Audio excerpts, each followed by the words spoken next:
Hello my beautiful people. आज मैं लेके आई हूँ कप्स में से सूट ऑफ कप्स में से 4 ऑफ कप्स का कार्ड। ये कार्ड पहले क्या शो करता है मैं ये बताती हूँ। मैं सारे मीनिंग्स बताती हूँ कप्स के, क्योंकि आपको समझ में आए और मेरे को भी जहाँ पे गैप रहता है समझने में वो मैं भी समझ सकूँ, इसीलिए यहाँ पे हम इसका फिगर पहले देख लेते हैं कि क्या है। यहाँ पे एक मैन है जो कि ट्री के नीचे बैठा हुआ है और उसके आर्म्स क्रॉस्ड है और वो ये 3 कप्स को देख रहा है। ये 3 कप्स के सामने है और बाजू में से एक क्लाउड है जो कि एक कप उसको ऑफर कर रहा है। तो ये सिंबोलिज्म क्या दर्शाता है, इसके मूड को दर्शाता है कि ये आदमी क्या कर रहा है, उसका मूड कैसा है। तो वो एक लैक ऑफ इंटरेस्ट, एक बोर सा फील कर रहा है, डिससेटिस्फैक्शन उसको हो रहा है, इमोशनली विड्रॉन है। तो ये कार्ड क्या रिप्रेजेंट्स करता है, तो कि इमोशनल डिसएंगेजमेंट, ए पे थी, अपॉर्चुनिटी को मिस कर रहा है। क्यों? क्योंकि वो यहीं पे स्टक है, उसके पास्ट में, उसके हेड में अभी तक वो स्टक है पर्सन, ऐसा दिखा रहा है। पर्सनालिटी वाइज देखें कि अगर ये पर्सन कैसा होगा और ये कार्ड निकल के आए तो आप बोल सकते हैं कि ये पर्सन इंट्रोवर्टेड है, इमोशनली रिजर्व्ड पर्सन है, कि अपने इमोशंस को सारी जगह पे नहीं वो बिखेर देता, वो रिजर्व करके रखता है अपने इमोशंस को। वो बहुत ही ज़्यादा मूडी हो सकता है, डिटैच्ड पर्सन हो सकता है, ओवर थिंकर हो सकता है, उसको इम्प्रेस करना इतना आसान नहीं है, ऐसा भी आप बोल सकते हैं। वो स्पिरिचुअली तो बहुत डीप है पर विड्रोवन है। मैंने बोला था कि इमोशनल उसको पसंद, इमोशनल होना उसको पसंद नहीं है। वो सबके सामने अपनी इमोशंस नहीं खोल के बैठते हैं, उसको ग्रेटिट्यूड करने में बहुत स्ट्रगल लगती है, ऐसा लगता होगा। इसकी थोड़ी सी नेगेटिव साइड देख ले तो अगर ये कार्ड रिवर्स्ड आया तो इसका मीनिंग क्या हो सकता है, तो ये इमोशनल जिद्दी स्वभाव को दर्शाता है, सेल्फ आइसोलेशन को दर्शाता है। और अगर डीप नेगेटिव मीनिंग में देखें तो ये बहुत ही ज़्यादा सिलेक्टिव पर्सन होता है। उसको लगता है कि ये सिलेक्टिव दुनिया है और सिलेक्टिव पीपल्स ही है जिसको साथ उसको आगे बढ़ना है। तो बहुत ही ज़्यादा सिलेक्टिव होते हैं लाइफ में, इमोशनली विड्रोवन होते हैं, डिसर्निंग होते हैं, इंट्रोस्पेक्टिव होते हैं, बहुत ही ज़्यादा खुद में ही रहने वाले ये पर्सन हो सकते हैं। रिलेशनशिप की अगर हम बात करें तो अगर आप सिंगल हो और ये कार्ड निकल के आया रिलेशन के लिए तो ये कार्ड दर्शाता है कि आप इमोशनली बहुत ही बोर हो चुके हो और बहुत ही टायर्ड हो चुके हो ये डेटिंग वाली सिचुएशन से, डेटिंग वाली ऐप से।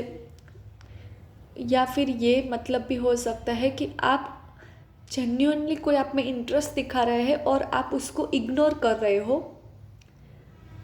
ये मतलब भी हो सकता है कि इमोशनली आप क्लोज्ड ऑफ हो चुके हो, आपको पास्ट में बहुत कुछ झेलना पड़ा था, पास्ट में डिसअपॉइंटमेंट मिली थी, इसलिए आप अब इमोशनली विड्रॉन हो चुके हो। आपको ये भी मतलब हो सकता है कि आपको कोई ऐसा पर्सन चाहिए जो कि बहुत ही डीपर लेवल का हो, पर आपको सुपरफिशियल लोग ही मिल रहे हैं, आपको कुछ एक्साइटिंग नहीं मिल रहा है पर्सन में। ये भी मीनिंग हो सकता है आप बहुत ही ज़्यादा फोकस्ड हो अपने ही आप में बहुत ही ज़्यादा फोकस्ड हो और ये सोच रहे हो कि क्या वर्क नहीं हुआ पहले, पर आप ये नहीं सोच रहे हो कि आगे क्या होगा। आपको यही लगेगा कि नथिंग्स फील राइट नाउ।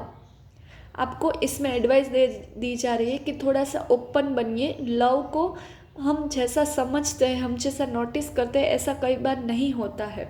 ये आपको एडवाइस दी जा रही है। और यहाँ पे रिलेशन में अगर आप हो और ये कार्ड निकल के आया तो ये हो सकता है कि यहाँ पे कोई पर्सन, दो में से कोई पर्सन एक दूसरे को टेकन फॉर ग्रांटेड ले सकता है, ऐसा मीनिंग होता है यहाँ पे। और यहाँ पे ये भी है कि इमोशनल डिस्टेंस हो चुका है आप लोगों के बीच में, आप लोगों फिजिकली तो साथ में पर इमोशनली साथ में नहीं हो, ऐसा बोला जा रहा है। ये भी मतलब है कि वन पर्सन में फील अनएप्रिसिएटेड, उसको नहीं अच्छा लगता है कि हाँ, उसको ऐसा लगता है कि कोई उसकी तारीफ़ नहीं कर रहा है रिलेशन में, बोर बोर फील हो रहा है, रूटीन एनर्जी फील नहीं हो रही है।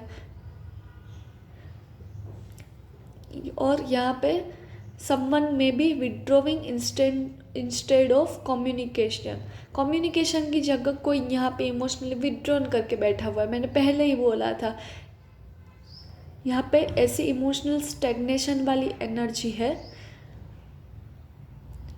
यहाँ पे ये एडवाइस दी जा रही है कि अगर आप रिलेशन में और ऐसी एनर्जी है तो उसको छोटे छोटे स्मॉल इमोशनल एफर्ट्स कीजिए, अपने बॉन्ड को रिवाइव करने के लिए रिकनेक्ट कीजिए कॉन्शियसली, ये बोला जा रहा है।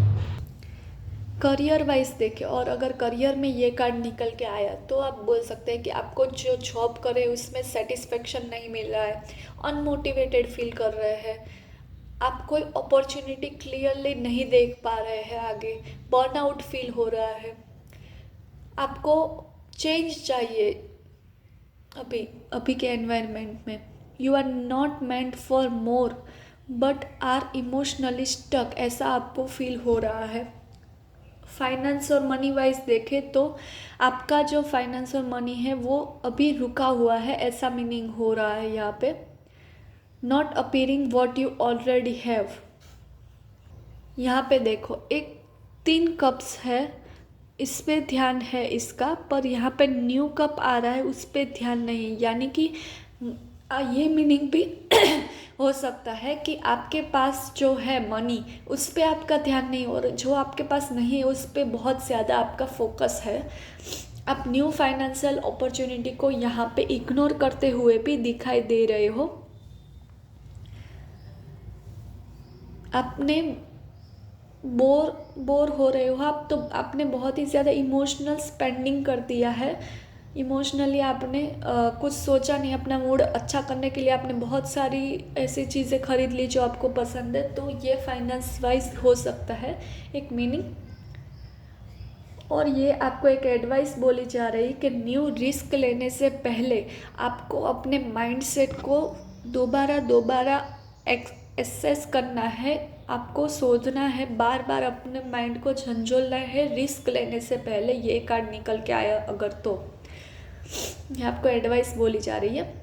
आपका अगर आपने पूछा कि आपको कौन सा वर्क सूट करेगा, और अगर ये कार्ड निकल के आया तो आप ये बोल सकते हैं कि आप अकेले काम करना प्रीफर करते हो, आप रिफ्लेक्टिव हो, आप एनालिटिकल बहुत हो, आपको इमोशनल डेप्थ वाले काम करने चाहिए। एग्जाम्पल के तौर पर काउंसलर का काम, थेरापिस्ट, स्पिरिचुअल गाइड बनना, राइटर, रिसर्चर, साइकोलॉजिस्ट, ऐसे काम आपको करने चाहिए, ये आपको बोला जा रहा है। स्पिरिचुअल मीनिंग इसका देख लेते हैं तो अगर ये कार्ड निकल गया तो आप ये भी बोल सकते हैं कि ये पर्सन मेडिटेशन कर रहा है या इमोशनल खुद को डिटॉक्स कर रहा है, इनर इवेल्युएशन के लिए टाइम निकाल रहा है, अभी डिवाइन ब्लेसिंग्स को रिजेक्ट कर रहा है। डोंट रिजेक्ट डिवाइन ब्लेसिंग्स, यहाँ पे ये एडवाइस दी जा रही है। ठीक है, तो इसके बहुत सारे मीनिंग्स मैंने अभी बता दिए हैं 4 ऑफ कप्स कार्ड के, तो अभी आप लोग समझ ही गए होंगे कि इसका मीनिंग्स कैसे कैसे हम लोग ये ले सकते हैं। बहुत सारे मीनिंग्स होते हैं टैरो कार्ड्स में, सबके देखा ना आपने, तो आप अच्छे से इसको समझिए और इसको खुद की लाइफ में भी अप्लाई कीजिए। ठीक है, thank you so much guys, bye. अगर आपको मेरी ऐसी वीडियोस अच्छी लगती है तो प्लीज़ चैनल को लाइक शेयर एंड सब्सक्राइब कीजिए। बाय।